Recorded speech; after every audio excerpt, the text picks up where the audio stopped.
Hello everyone to welcome to J plus. हम लोग लाए हैं एक नया टॉपिक आज, है ना, ट्रिग्नोमेट्री। और 10th स्टैंडर्ड पे तो ये काफ़ी इजी सा है। मतलब जब थोड़ा फर्दर 11th में जाएंगे या जे की प्रिपरेशन करेंगे तो टफनेस बढ़ेगी। अभी तो बहुत आसान है। आई थिंक 2 ही 3 चीज़ें सीखने के लिए हैं भी। तो थोड़ा सा शुरुआत करते हैं हम लोग कैसे ट्रिग्नोमेट्री का इनिशिएशन हुआ होगा एक्चुअली और फिर कैसे हमारे ट्रिग्नोमेट्रिक का रेशियोज इंट्रोड्यूस हुए, और जब आगे हायर क्लासेस में जाएंगे सब तो ट्रिग्नोमेट्रिक का फंक्शन हो जाएगा वही, है ना। अच्छा, हुआ क्या होगा एक्चुअली लोगों को ऐसे तुम समझो, थोड़ा सा अगर रियलाइज़ करो कि मान लो एक का ये रिवर है, ठीक है। अच्छा, मान लो एक आदमी यहाँ खड़ा हुआ है और एक आदमी यहाँ खड़ा है और तुम कहीं यहाँ पर खड़े हो, ठीक। अब तुम उस पार तो जा नहीं सकते, ठीक है। तो क्या किया कि ये वाला मान लो डिस्टेंस मेजर किया करना है। अब किसी तरह उसको ये वाला पता है, ठीक है, और ये एंगल पता हुआ है, ये वाला एंगल नोन है उसको, मान लो ये 30 डिग्री है ना। तो ट्रिग्नोमेट्री की हेल्प से वो इसको मेज़र कर सकता था या इसको मेज़र कर सकता था या इसको, मतलब इनमें से कुछ भी मेज़र, है ना। कैसे अभी देख पाएंगे।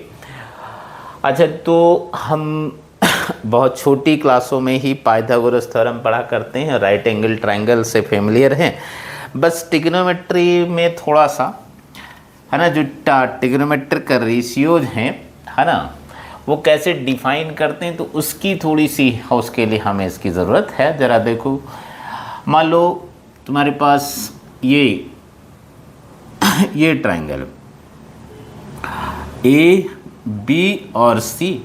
अच्छा, बी यहाँ पर क्या है 90 डिग्री, तो ऑब्वियसली ये राइट एंगल ट्रायंगल है ना।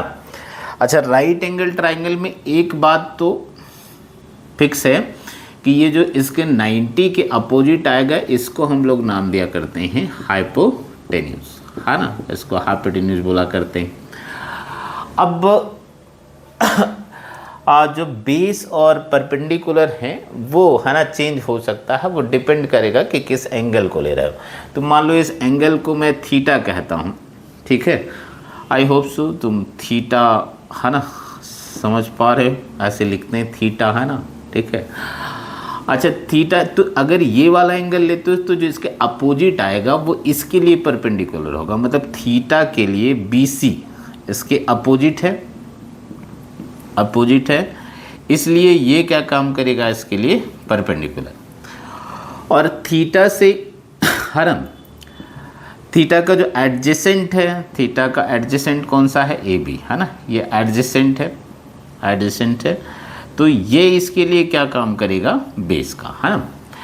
ऐसे ही अगर तुम ये वाला एंगल ले लो, मान लो अल्फा है, तो अब बेस का काम BC करेगा और इसके अपोजिट AB है। मतलब परपेंडिकुलर और बेस डिपेंड करेंगे इस एंगल पे, है ना। तो पहली बात तो यही अपने को समझ में आना चाहिए कि अगर ये वाला एंगल लेते हो तो इसके लिए परपेंडिकुलर ये जो सामने है ना अपोजिट है वो क्या है, परपेंडिकुलर, और जो इसे, है ना, ऐसे कहीं सटी हुई साइड है, ठीक है, ये बेस है। मतलब एडजेसेंट साइड जो है वो बेस है। ये वाला लोगे तो फिर ये परपेंडिकुलर हो जाएगा, वो बेस हो जाएगा। अच्छा, अब लोगों ने क्या किया, सिमिलरिटी का अगर थोड़ा सा बहुत तुमको आइडिया है तो अगर तुम ये वाला एंगल फिक्स कर दो, मतलब थीटा को फिक्स कर दो, तो अब इस ट्रायंगल पर, मतलब मैं ऐसे एक्सटेंड कर देता हूँ, ठीक है। ये फिक्स है, तो ये वाली साइड मान लो कुछ P और Q ले लेते हो, खारम। तो इस थीटा के फिक्स होने से ये जो रेशियो सिमिलर ट्रायंगल्स की साइड से प्रोपोर्शनल होती है, तो रेशियो सेम आ जाया करेगा, है ना। अच्छा, इसी को देखते हुए लोगों ने, है ना, ये ट्रिग्नोमेट्रिक फंक्शंस डिफाइन कर दिए। मतलब ट्रिग्नोमेट्रिक रेशियो तुम जिनको नाम दोगे ट्रिग्नोमेट्रिक रेशियोज, है ना, रेशियोज। तो बेसिकली तो 3 रेशियोज थे, बाकी जो जस्ट हैं उन्हीं के रेसिप्रोकल्स हैं। तो साइन थीटा, मतलब उन्होंने क्या किया, कैसे डिफाइन किया कि जैसे ये वाला ट्रायंगल लेते हैं तो इसके अपोजिट, है ना, और फिर अपॉन हाइपोटेन्यूज, ठीक है। अब इसको नाम लिखना था, तो नाम लिखने के लिए उन्होंने इसको साइन थीटा लिख दिया, है ना, साइन थीटा, मतलब ये वाला जो एंगल है, या साइन ए कह सकते हो तुम। अच्छा, ऐसे ही जो एडजेसेंट था, अच्छा इसी को तुम ऐसे भी लिख सकते हो, परपेंडिकुलर अपॉन हाइपोटेन्यूज, है ना, परपेंडिकुलर अपॉन हाइपोटेन्यूज, है ना। ये कितना हो गया, साइन थीटा हो गया। इन शॉर्ट अगर मैं इसको P लिखूं, इसको B लिखूं और इसको H लिखूं, तो साइन थीटा बेसिकली हो गया कितना, P अपॉन H हो गया, P अपॉन H। अच्छा, ऐसे ही क्या किया, इस साइड मतलब एडजेसेंट साइड थीटा का जो एडजेसेंट है, एडजेसेंट अपॉन हाइपोटेन्यूज का जो रेशियो आ रहा था, ठीक है, उसको क्या नाम दे दिया लोगों ने, कॉस थीटा, है ना। इसको कह दिया कॉस थीटा। मतलब ये बेसिकली हो गया जो कॉस थीटा है, ये कितना हो गया, B अपॉन H हो गया, है ना, B अपॉन H, देख पा रहे हो, ठीक है। तो ये B अपॉन H हो गया। अच्छा, एक और डिफाइन कर दिया कि एक की जो अपोजिट साइड है और एडजेसेंट साइड है, मतलब परपेंडिकुलर अपॉन बेस, इस रेशियो को नाम दे दिया tan थीटा। थीटा फिक्स था यहाँ पर, थीटा फिक्स था, मतलब थीटा फिक्स कर दो तुम।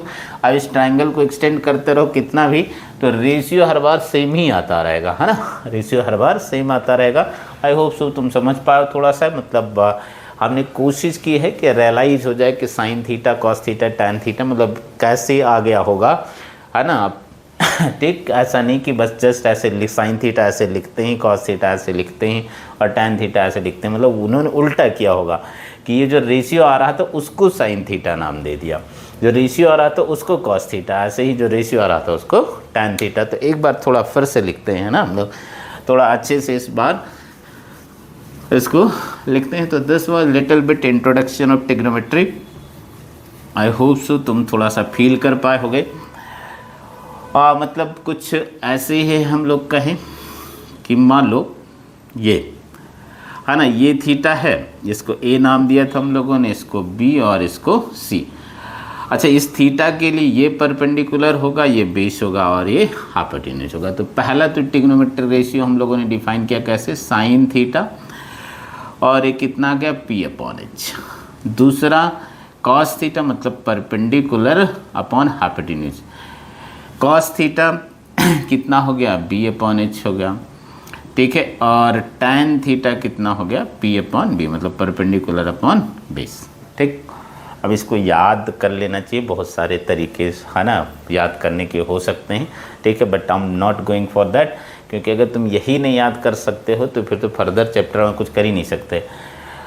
तो sine theta perpendicular upon hypotenuse, cos theta base upon hypotenuse, और है ना tan theta perpendicular upon base आ गया। अब इन्हीं के रेसिप्रोकल्स डिफाइन कर दिए, तो इसका जो रेसिप्रोकल था उसको नाम दे दिया कोसेक थीटा, है ना। अच्छा, ये हो जाएगा फिर हाइपोटेन्यूज अपॉन परपेंडिकुलर। और जो इसका, है ना, रेसिप्रोकल था, सॉरी ये फिफ्थ, ये फोर्थ होगा, इसका जो रेसिप्रोकल था उसको नाम दे दिया सेक थीटा, तो ये हाइपोटेन्यूज अपॉन बेस हो जाएगा। और जो इसका है ना रेसिप्रोकल था उसको नाम दे दिया कॉट थीटा, तो ये क्या हो जाएगा, B अपॉन P, मतलब बेस अपॉन परपेंडिकुलर हो जाएगा।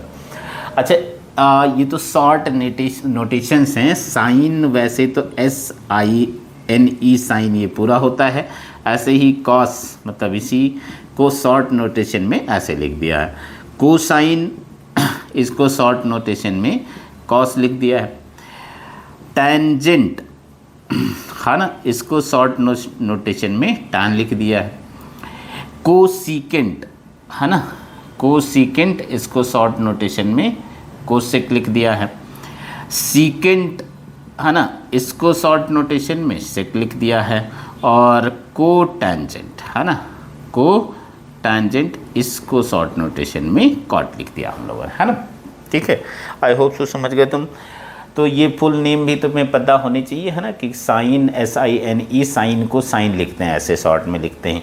कोसाइन कॉस हो गया, है ना, टैंजेंट टैन हो गया, कोसिकेंट कोसेक हो गया, सीकेंट सेक हो गया, और कोटैंजेंट कॉट हो गया। एक और बहुत बात कंफर्म समझ में आनी चाहिए कि जो साइन थीटा ये इटसेल्फ एक नोटेशन है, तो ऐसा नहीं लिखा है कि साइन इंटू थीटा लिख दिया, ऐसा नहीं है। साइन थीटा तो खुद एक नोटेशन है जिसकी वैल्यू कितनी आएगी, परपेंडिकुलर अपॉन हाइपोटेन्यूज आएगा। ऐसे ही कॉस थीटा खुद एक नोटेशन है ना, जो बेस और हाइपोटेन्यूज को जब डिवाइड करते हो तो जो रेशियो आता है that is called cos theta, है ना, that is called cos theta. तो ये समझ में आना चाहिए कि साइन थीटा पूरा एक नोटेशन है, कॉस थीटा एक पूरा नोटेशन है, ऐसा नहीं लिखा है साइन इंटू थीटा लिख दिया है, उसका कोई मीनिंग नहीं होगा। तो यहाँ से ये देख पाए हम कि है ना कुछ रिलेशंस, जैसे कि हमने कहा कोसेक थीटा इसी का रेसिप्रोकल होगा। इसका मतलब ये हुआ कि जब तुम इनको मल्टीप्लाई कर दोगे sine theta into cosec theta तो ये 1 आना चाहिए, या कहें कोसेक थीटा 1/sin थीटा हो जाएगा। ऐसे ही कॉस थीटा और सेक थीटा को मल्टीप्लाई कर दोगे तो ये भी 1 आना चाहिए, है ना। और third tan theta into cot theta कर दोगे तो भी 1 आना चाहिए। एक तो ये आगे बात है ना, ये आगे तो ये रेसिप्रोकल रिलेशंस कहलाते हैं ना, कि cosec theta 1/sin theta, sine theta 1/कोसेक थीटा, सेक थीटा 1/कॉस थीटा, कॉस थीटा 1/सेक theta, cot theta 1/tan theta, tan theta 1/कॉट थीटा। ड्यू टू दिस, है ना, इनको क्या कहते हैं हम लोग, रेसिप्रोकल रिलेशंस कहते हैं, रेसिप्रोकल रिलेशंस। अच्छा, कुछ और यहाँ से लिख सकते हैं क्या, इस एक बार फिर से थोड़ा नीट एंड क्लीन कर लेते हैं। साइन थीटा देखो जरा कितना है ना, तो इसे ट्रायंगल बना लेते हैं हम लोग। ये एंगल हम लोगों ने थीटा लिखा था, तो इसके लिए हमारे लिए ये परपेंडिकुलर है, ये बेस है और ये हाइपोटेन्यूज, मतलब मैं ये वाला एंगल ले रहा हूँ अभी, तो मगर ये लोगे तो फिर ये परपेंडिकुलर ये बेस हो जाएगा, है ना। तो साइन थीटा कितना आया है देखो बताओ, साइन थीटा आया है P/H, कॉस थीटा कितना आया है B/H, और टैन थीटा कितना आया है P/B। एक काम करता हूँ मैं, ये जो टैन थीटा है देखो, अगर मैं ऐसे लिख दूँ इसको, h से न्यूमरेटर और डिनोमिनेटर दोनों को डिवाइड कर दूँ, कोई फ़र्क पड़ेगा नहीं पड़ेगा, फिर है ना, h कैंसिल होगा, एज इट इज़ है। तो P/H की जगह साइन थीटा लिख सकता हूँ, यस, B/H की जगह कॉस थीटा लिख सकता हूँ। मतलब जो टैन थीटा है उसको तुम एक्सप्रेस कर सकते हो किसके टर्म में, साइन थीटा और कॉस थीटा के टर्म में, तो वो कितना हो जाएगा, sine theta by cos theta, है ना। अच्छा, ऐसे ही कॉट थीटा अगर लिखोगे तो बस इसी का रेसिप्रोकल हो जाएगा, cos theta by sine theta आ जाएगा, है ना। अब तो तुम खुद से प्रूव भी कर सकते हो कि कॉट थीटा कितना हो जाएगा, cos theta by sine theta आ जाएगा। आई होप सो समझ गए, इसमें तो कोई प्रॉब्लम है नहीं, है ना, सब तो बहुत ईजी सी चीज़ें हैं। अच्छा, कुछ और बातें, ठीक है। अच्छा, ख़ास बात क्या है यहाँ पर जो भी हम लोग कर रहे हैं, ठीक है, एक्चुअली ये सब जो एंगल है थीटा, मतलब ये एक्यूट एंगल है, बट ऐसा ऑलवेज होना ज़रूरी नहीं है ना, ठीक है। जब तुम हायर क्लासेस में जाओगे तो समझ में आएगा भी कि जो थीटा है वो ऑलवेज एक्यूट होना ज़रूरी नहीं, बट यहाँ पर सब कुछ एक्यूट ले रहे हैं। साइड्स का रेशियो ले रहे हो तुम, due to this trigonometric ratio कह रहे हो, ठीक है, साइड्स का रेशियो ले रहे हो, है ना, दो साइड्स का रेशियो ही तो लिख रहे थे, P/B या P/H या P, है ना, B/H। तो all these were the ratio of sides, है ना, ड्यू टू दिस क्या कह रहे थे हम लोग, ट्रिग्नोमेट्रिक रेशियोज, है ना, ट्रिग्नोमेट्रिक रेशियोज। आई होप तो समझ रहे हो।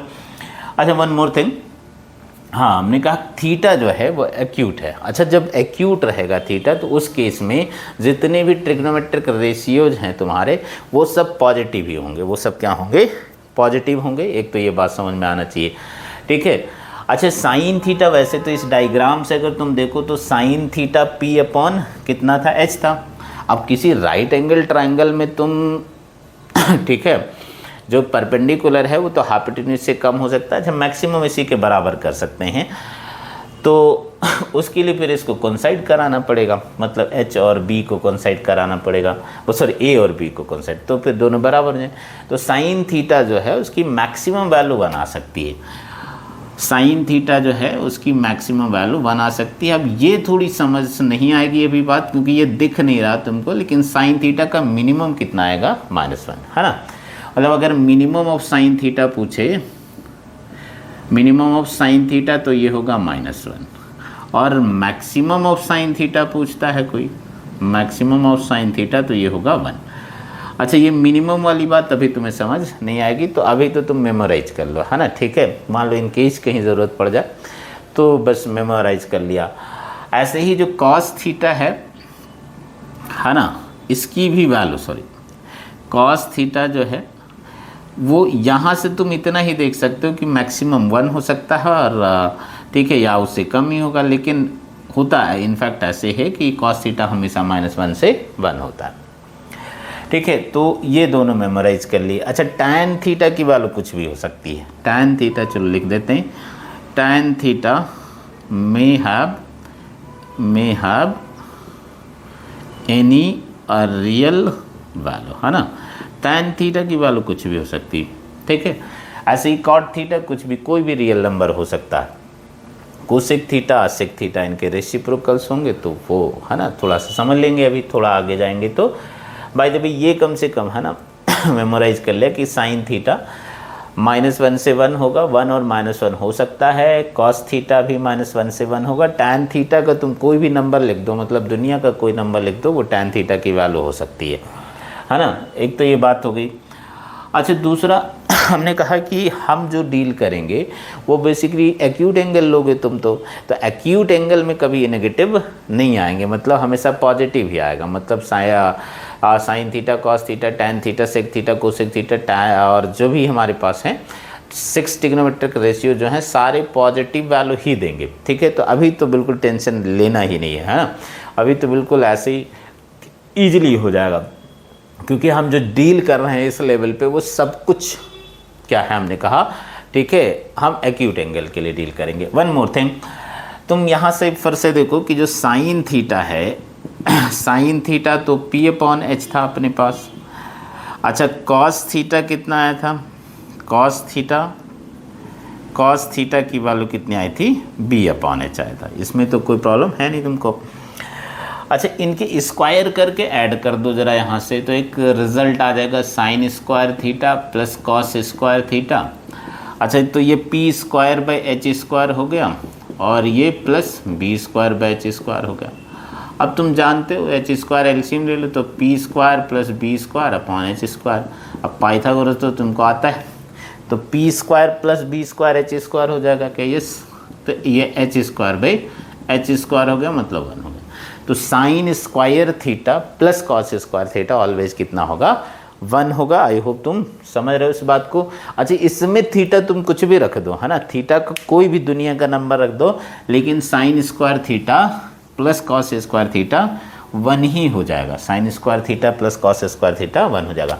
मतलब अगर जैसे मुझसे कोई पूछे कि sine square 10 degree plus cos square 10 degree, इसकी वैल्यू तो 1 हो जाएगा। कुछ भी तुम कोई भी एंगल लिख दो, है ना, हमेशा 1 हो जाएगा।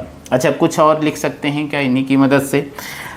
देखो, जो नेक्स्ट रिजल्ट लिखूंगा मैं, है ना, सेक थीटा था। सेक थीटा कितना था अपने पास, है ना, सेक थीटा होगा हाइपोटेन्यूज/बेस, हाइपोटेन्यूज/बेस। अच्छा, टैन थीटा कितना था, परपेंडिकुलर/बेस। अच्छा, मैं sec square theta minus tan square theta लिख रहा हूँ, तो देखो कितना आएगा, H²/B² माइनस P²/B²। अब एलसीएम तो B² हो गया, तो H² - P²/B²। क्या H² - P² हो जाएगा, यस, है ना, H² - P²/B² हो जाएगा, तो ये B²/B² हो गया, दस अगेन 1, है ना। मतलब यहाँ से 1 मोर आइडेंटिटी भी है, sec square theta minus tan square theta कितना हो जाएगा, 1 हो जाएगा। अच्छा, सिमिलर 1 मोर भी है, और फिर थोड़े से इनके मैनिपुलेशन सीखते हैं क्योंकि इनको क्वेश्चंस में यूज करना होगा हमें, तो थोड़ा सा मैनिपुलेट कैसे करते हैं उस बात को समझने की कोशिश करेंगे। एक बार मैं फिर से लिख देता हूँ। एक तो मैंने लिख दिया है कि sine square theta plus cos square theta 1 होगा, ठीक है। दूसरा sec square theta minus tan square theta, ये भी 1 होगा। तुम इसको फैक्टराइज कर सकते हो, ऐसे लिख सकते हो, sec theta minus tan theta into sec theta plus tan theta equals to 1। अब तुम जानते हो कि अगर दो नंबर का प्रोडक्ट 1 आ जाए तो दोनों एक दूसरे के रेसिप्रोकल होते हैं। तो मतलब sec theta minus tan theta और sec theta plus tan theta एक दूसरे के रेसिप्रोकल होंगे। मतलब अगर मुझसे कोई sec theta minus tan theta पूछे तो क्या मैं 1/सेक थीटा प्लस टैन थीटा लिख सकता हूँ? यस। या sec theta plus tan theta पूछे तो 1/सेक थीटा माइनस टैन थीटा लिख सकता हूँ। तो ये मेमोराइज कर लिया है ना, दिस कैन बी, ठीक है, वेरी यूजफुल है ना। थोड़ा सा अगर डिफ़िकल्ट क्वेश्चन आए तो ये काफ़ी यूजफुल होगा। अच्छा, थर्ड सिमिलर, अब प्रूफ तुम खुद से कर लेना कि cosec square theta minus cot square theta, जैसे मैंने 2 कर ही दिए हैं तो तीसरा तुम खुद से कर लोगे, है ना।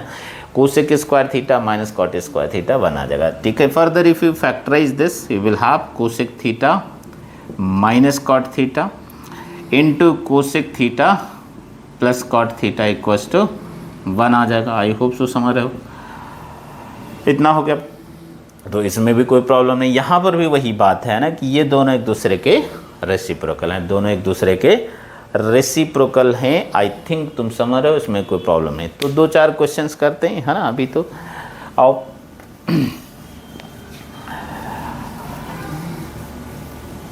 तो जरा देखते हैं। जैसे फर्स्ट क्वेश्चन ये कह रहा, सॉरी, है ना, फर्स्ट क्वेश्चन ये कह रहा है in a right angle triangle in ए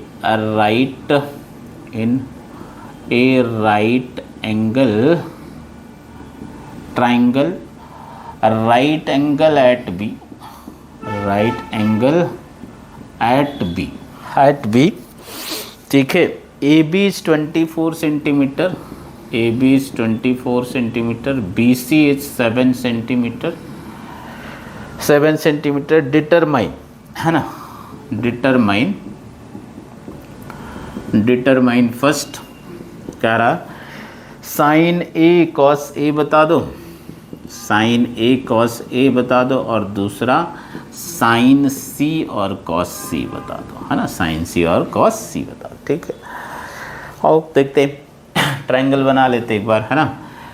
तो कैसा है, कुछ ऐसा है क्या, ये राइट एंगल ट्रायंगल है और बी पर 90 डिग्री, तो बी इसको लिख दो तुम, ये ए हो गया, मान लो ये सी हो गया। अब क्या क्या दे रखा है वो कि ए बी 24 है, यस, ये 24 और सेंटीमीटर में है, सेंटीमीटर लिख देता हूँ, ये 7 सेंटीमीटर हो जाएगा। अच्छा, ये लिखोगे तो 24 का स्क्वायर और प्लस 7 का स्क्वायर, आई होप सो ये 25 आ जाएगा। तुम कैलकुलेट कर लो क्योंकि ये 576, ये 49 और √625 का कितना आ जाएगा 25। अब देखो तुम पहला वाला पार्ट करते हैं। ये वाला एंगल ले रहा, तो अगर साइन ए लेते हो, है ना, तो इसके सामने ये परपेंडिकुलर होगा, ये हाइपोटेन्यूज, तो कितना आना चाहिए 7/25। अच्छा, कॉस ए लेते हो तो ए के लिए ये बेस है, ये हाइपोटेन्यूज, तो कितना आ जाएगा 24/25। ऐसे ही अगर मैं सेकंड वाले पे जाऊँ, साइन सी लिखूँ, तो सी के सामने जाओ तुम, सी के सामने ये परपेंडिकुलर है, ये हाइपोटेन्यूज, तो कितना होगा 24/25। कॉस सी लिखोगे, ठीक है, तो ये वाला आपकी बार बेस बनेगा, ये बेस बनेगा और ये हाइपोटेन्यूज होगा, तो कितना होगा 7/25, है ना, 7/25। आई होप सो समझ गए। तो काफ़ी इजी सा था, है ना, इसमें तो कुछ था ही। कुछ और क्वेश्चंस करते हैं, जैसे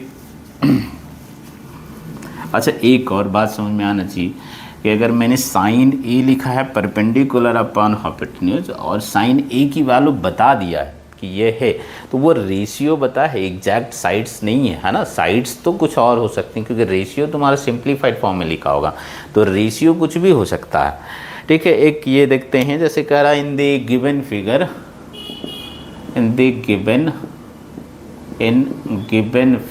है ना, फिगर कुछ ऐसे बना हुआ है, ये ट्रायंगल, ठीक, पी क्यू और आर, है ना। अच्छा, ये 12 सेंटीमीटर है और ये 13 सेंटीमीटर है। क्या ये लिख सकते हो 90 डिग्री है ये, तो ये तो आ जाएगा 5 सेंटीमीटर हो जाएगा। पाइथागोरस थ्योरम लगाना आता है तुमको, है ना। इसके स्क्वायर प्लस इसके स्क्वायर के इक्वल होगा, तो वो तो कैलकुलेशन कर लोगे, उसमें तो कोई प्रॉब्लम है नहीं। अच्छा पूछ क्या रहा है कि find tan p minus cot r, tan p minus cot r। तो p का मतलब ये वाला एंगल लेना है, ठीक है, और r मतलब ये लेना है। तो tan p अगर तुम लिखोगे तो p के लिए परपेंडिकुलर ये होगा और बेस ये होगा, तो परपेंडिकुलर ये बेस ये, तो कितना आएगा 5/12 आ जाएगा। अच्छा कॉट r लिखोगे तो r के लिए ये परपेंडिकुलर है और ये बेस है। अच्छा कॉट कितना था अपने पास, बेस अपॉन परपेंडिकुलर, तो ये बेस है, ठीक है, तो 5 आ जाएगा और परपेंडिकुलर ये हो जाएगा तो बाई 12 हो जाएगा। अब कुछ नहीं रहा, अब तो वैल्यू रख दो तुम, tan p minus cot p दोनों इक्वल नंबर हैं, 5/12 तो कितना आना चाहिए 0। आई होप सो समझ गए, इसमें तो कोई प्रॉब्लम आज सच होगी नहीं। एक और करते हैं। अच्छा क्वेश्चन 3 है ना, ये कह रहा if given 15 cot a, given 15 cot a equals to 8 find है ना sine a and sec a, sine a and sec a तो बना देते हैं। अच्छा 15 cot a दिए हुआ है तो cot a आ जाएगा क्या, cot a कितना हो जाएगा 8/15, ठीक है, या tan a लिखोगे तो तुम 15/8 वैसे वहाँ से लिख सकते थे हम, तुम्हें थोड़ा इजीली दिखे इसलिए लिख रहे हैं। अच्छा तो एक ट्रायंगल बना लेते हैं, ठीक है, और ज़्यादा अच्छा क्या रहेगा, तुम इसको a नाम लिखो b और c लिख दो। अच्छा अब ये a है तो इसके सामने वाला परपेंडिकुलर और इसका एडजेसेंट क्या होगा बेस, तो ये रेशियो दे रखा है, तो ये वाला अगर 15k होगा तो ये वाला कितना होगा 8k होगा, मतलब k सम है ना पॉजिटिव रियल नंबर, तो 15k 8k हो गया। अच्छा ये लिखते हैं तो ये कितना हो जाएगा है ना, 15k का स्क्वायर 225k स्क्वायर और प्लस 864k स्क्वायर। अच्छा k पॉजिटिव ही है तो ये आ जाएगा 225 plus 64 √289, that will be 17k है ना, दैट विल बी। वैसे ये सब ट्रिपलेट हैं, मतलब क्या कहते हैं पाइथागोरियन ट्रिपलेट कहते हैं इन सबको है ना। तो अगर ये तुम याद रखो तो बड़ा अच्छा रहेगा कि अगर 8 15 है तो हाइपोटेन्यूज 17 होगा। अच्छा अब है ना क्या चाहिए, साइन ए, बहुत अच्छी बात, साइन ए तो आ जाएगा, कितना आ जाएगा परपेंडिकुलर अपॉन हाइपोटेन्यूज, तो 15k अपॉन 17k, तो दिस इज 15/17 है ना, 15/17। और क्या चाहिए, सेक ए चाहिए, तो सेक ए क्या था अपने पास, ठीक है, हाइपोटेन्यूज अपॉन बेस है ना, तुम लिखते रहना बार बार तो थोड़ा सा है ना इजीली मेमोराइज हो जाएगा है ना, ठीक। तो हाइपोटेन्यूज कितना है 17k और बेस इसके लिए 8k, तो कितना आ जाएगा 17/8 आ जाएगा। अच्छा जब भी तुमको कभी संदेह हो जाए तो तुम वो वाली आइडेंटिटी से चेक कर सकते हो तुम सही लिख रहे हो कि नहीं, sign square theta plus cos square theta 1 होना चाहिए है ना, अदरवाइज तुमने गलत लिख दिया है तभी 1 नहीं होगा, क्योंकि वो तो ऑलवेज हमने कहा था ट्रू होगा, उसमें तो कोई संदेह हो ही नहीं सकता। अच्छा ठीक है, एक दो क्वेश्चन और करते हैं। एक ये ज़रा देखते हैं, ये कह रहा है कि in a triangle PQR, in a triangle PQR है ना, PQR right angled at Q क्या क्या गिवन है अपने को, PR प्लस QR इसकी वैल्यू 25 है, and one more thing, and PQ is 5 centimetre. अच्छा वो भी सेंटीमीटर में ही गिवन है, चलो लिख देते हैं सेंटीमीटर है ना, and determine the value of sine P cos P and tan P, determine the value of sine P cos P P and tan P, okay ठीक। एक बार डायग्राम बनाते हैं, डायग्राम बना जाए तो थोड़ा आइडिया लगे क्या कह रहा है। चल राइट एंगल एट क्यू, तो भैया क्यू पे 90 डिग्री बना दो। ये मान लो तुम्हारे पास P है और ये मान लो R है। अब वो क्या क्या दे रखा है, P R plus Q R, मतलब ये वाली साइड मान लो x कहता हूँ और क्यू आर मतलब ये वाली साइड अगर y कहता हूँ, तो x और y का सम दे रखा है वो कि x प्लस वाई मिलके कितना होगा 25 होगा। अच्छा पी क्यू दे रखा है, ये तो बहुत अच्छी बात है, पी क्यू कितना है 5 है। अब तुम तो कैलकुलेट तो तभी कर पाओगे ना, साइन पी चाहिए तो साइन पी तो कितना होगा y बाई एक्स, मतलब y और x तुमको इंडिविजुअली चाहिए है ना, तभी तुम बता सकते हो रेशियो। तो x प्लस वाई है, ठीक है। अच्छा क्या कुछ हम जानते हैं अपने से, यस हम जो जानते हैं वो ये जानते हैं कि हाइपोटेन्यूज का स्क्वायर इन दो साइड्स के स्क्वायर के सम के इक्वल होगा, मतलब एक्स स्क्वायर जो है वो वाई स्क्वायर प्लस 25 होगा। तो मैं वाई स्क्वायर को इधर ले आता हूँ, तो X square minus Y square equals to 25 होगा, वाई स्क्वायर प्लस 24 सॉरी है ना, वाई स्क्वायर प्लस 25 हो जाएगा। तो X square equals to Y square plus 25। अच्छा ये 25 हो गया है ना। अच्छा जी हाँ, ए स्क्वायर माइनस बी स्क्वायर लगा दो। अच्छा ऐसा कर क्यों रहे, क्योंकि सम डिफ पता है। अगर मुझे लीनियर इक्वेशन तुम सॉल्व करना जानते हो, अगर मुझे एक इक्वेशन दिया है तो मैं उससे एक्स और वाई को इंडिविजुअली नहीं निकाल सकता, तो हम क्या कोशिश कर रहे हैं कि एक और इक्वेशन आ जाए, ठीक है, जो एक्स और वाई में हो। अच्छा उन दोनों को सॉल्व करके एक्स और वाई को इंडिविजुअली फाइंड आउट कर सकते हैं।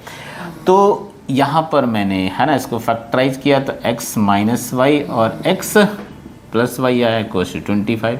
अब कुछ तुमको नोन है, yes X plus Y 25 known है, तो वहाँ पे सब्स्टिट्यूट कर दो। तो x minus Y into 25 equals to 25। तो x माइनस वाई की वैल्यू आ गई यहाँ से 1। अब मेरे पास दो इक्वेशन है, इसको सपोज 1 कहा और इसको 2 कहा। तो मेरे पास एक तो ये इक्वेशन है और एक ये इक्वेशन है, क्या है, एक तो x plus Y equals to 25 है और दूसरा x minus Y equals to 1। दोनों को ऐड कर दो, ये कैंसिल हो गया, तो 2x equals to 26। From here you get x equals to 13। अच्छा x 13 आ गया तो y की वैल्यू 12 आ जाएगा, किसी में सब्स्टिट्यूट कर लो दोनों में से। तो ये आ गया अपने पास 13 और ये आ गया है 12। अब जो चाहिए तुम निकाल लो।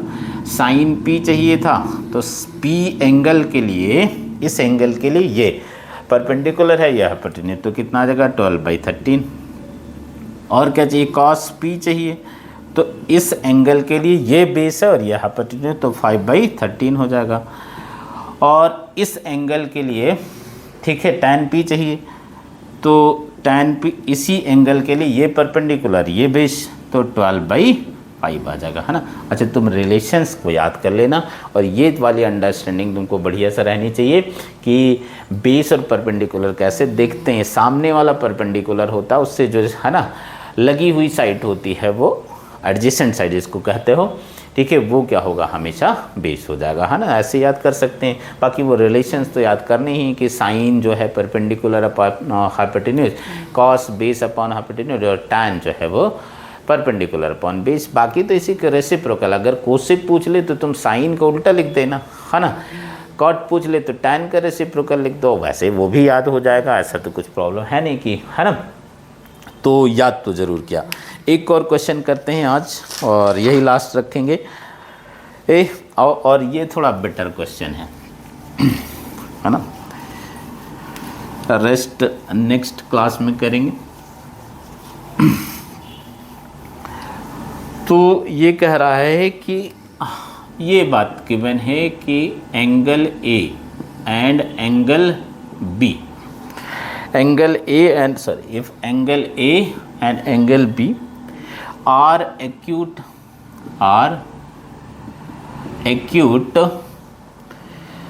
angles such that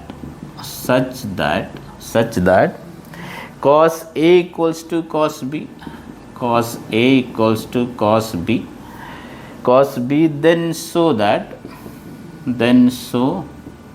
that so that angle A equals to angle B, है ना, angle A equals to angle B. वैसे तो अगर मैं एक पर्टिकुलर केस ले लूँ तो बहुत इजी हो जाएगा, मतलब ट्रायंगल को अगर राइट एंगल ट्रायंगल ले लें तो बहुत आसान हो जाएगा, बट ऐसा कहा नहीं रहा कि वो राइट एंगल ट्रायंगल है, तो तुम एक जनरल ट्रायंगल के लिए प्रूव कर दो इस बात को, है ना कि मतलब कोई भी ट्रायंगल लो जो एक्यूट एंगल मतलब जिसमें ए और बी एक्यूट एंगल हो जाए। अच्छा, एक्यूट एंगल होने से कॉस ए कॉस बी हमने कहा ऑलवेज पॉजिटिव होंगे, है ना, क्योंकि जितने भी हम ट्रिग्नोमेट्रिक रेशियो लिखेंगे जब एंगल्स को एक्यूट रखेंगे तो ऑलवेज पॉजिटिव होगा। तो मान लो बना लेता हूँ मैं, चलो सॉरी, ये मान लो मेरे पास ट्रायंगल है ना, ये ए है, ये बी है और ये क्या है, सी। अच्छा, सी से मैंने क्या किया, थोड़ा सा परपेंडिकुलर बना लिया, मान लो ये एम है या डी लिख देते, चलो डी लिख लेते हैं, है ना, इसको डी लिख देते हैं क्योंकि डी लिखा नहीं था। ये 90 डिग्री है मतलब, ठीक है। अच्छा, ये वाला एंगल ये हुआ और ये वाला एंगल, तो इनके कॉस इक्वल दिए, इनके कॉस इक्वल दिए, ठीक है। ओके, एक काम करते हैं, मैं इसको x नाम लिख रहा हूँ, इसको y नाम लिख रहा हूँ, देखेंगे क्या रिलेशंस मिल पाएगा। और चलो इनको भी कुछ नाम लिखते हैं, इसको u लिखते हैं और इसको b लिखते हैं, ऐसे तो साइड्स लिख सकते थे। अच्छा, तुम इस ट्रायंगल में देखो, ये वाला जो ट्रायंगल है, इन ट्रायंगल ADC, तो ADC कॉस ए अगर लिखते हो, तुम कॉस ए लिखते हो तो कॉस ए कितना हो जाएगा, x अपॉन यू हो जाएगा, x अपॉन यू हो जाएगा। अच्छा, हम कोशिश क्या करेंगे, मतलब angle A equal to angle B दिखाना है। अच्छा, कॉस ए कॉस बी के इक्वल है, ये बात गिवन है, ठीक है। तो हम क्या कोशिश करेंगे कि किसी तरह से ये जो साइड लेंथ है u और b इक्वल आ जाए, है ना। अच्छा, अगर ये इक्वल आ गए तो एक्चुअली क्या हो जाएगा, जो साइड्स इक्वल होते हैं उनके अपोजिट एंगल इक्वल होते हैं, मतलब हम हमारी कोशिश है कि u को b के इक्वल दिखा दें, यही कोशिश करना है हमें। तो कॉस ए आ गया। अच्छा, कॉस b कितना हो जाएगा, ज़रा लिख लेते हैं हम लोग, कॉस b कितना हो जाएगा भाई, कॉस b हो जाएगा y अपॉन बी, है ना, y अपॉन बी। अब उसने गिवन है कि जो ये कॉस a है और कॉस b ये दोनों इक्वल हैं, मतलब x upon U equals to Y upon B, और ये मान लो k है। भाई दोनों इक्वल ही तो हैं, तो इक्वल हैं तो किसी नंबर के इक्वल मान लो दोनों ही k हो जाएगा। तो यहाँ से क्या x लिख सकते हो तुम, यस, x को इन टर्म्स ऑफ u लिख सकता हूँ मैं, k इंटू यू, और y को इन टर्म्स ऑफ b लिख सकता हूँ, k इंटू बी। अच्छा, मुझे एक अच्छी बात क्या दिख रहा है कि ये जो साइड है ये दोनों में कॉमन है, ठीक है। तो CD अगर मैं लिखता हूँ, CD लिखता हूँ तो ये आएगा root U square minus X square. अब x को मैं k इंटू यू लिख सकता हूँ, तो ये आ जाएगा you square minus K square you square. तो क्या u बाहर आ जाएगा, u पॉजिटिव है, साइड लेंथ है, तो u into root 1 minus K square आ गया, है ना, सॉरी 1 माइनस के स्क्वायर हो गया। अच्छा, सिमिलर, है ना, थोड़ा सा रब कर लेते हैं, है ना। सिमिलर तुम क्या कर सकते हो, इस वाले ट्रायंगल में चले जाओ, इस वाले ट्रायंगल में तो CD देखो कितना आ जाएगा, CD को तो ऐसे भी लिख सकते हो b square minus Y square, लेकिन y can be written as k into B, तो ये कितना हो गया b square minus K square B square. तो यहाँ से मैं b बाहर ले सकता हूँ, तो 1 माइनस के स्क्वायर आ गया। अब CD यहाँ से भी और CD यहाँ से, तो ये तो दोनों इक्वल ही होगा, CD ही है, तो मतलब क्या देख पाए हम लिख देता हूँ, तो इसका मतलब u into root 1 minus K square equals to B into root 1 minus K square हो गया, तो ये से कैंसिल हो गया। तो क्या देख पाए तुम कि u इक्वल्स टू बी है। अच्छा, u का मतलब AC है और b का मतलब BC है, तो साइड्स इक्वल है तो इनके अपोजिट एंगल इक्वल होने चाहिए, मतलब angle A this should be equals to angle B. I hope so तुम समझ गए हो। रिवाइज टिल हियर, ठीक है। मिलेंगे अगली क्लास में, ठीक है, कुछ और क्वेश्चंस के साथ, ठीक है, कुछ और कॉन्सेप्ट के साथ। तो थैंक यू, आज यहीं तक, है ना।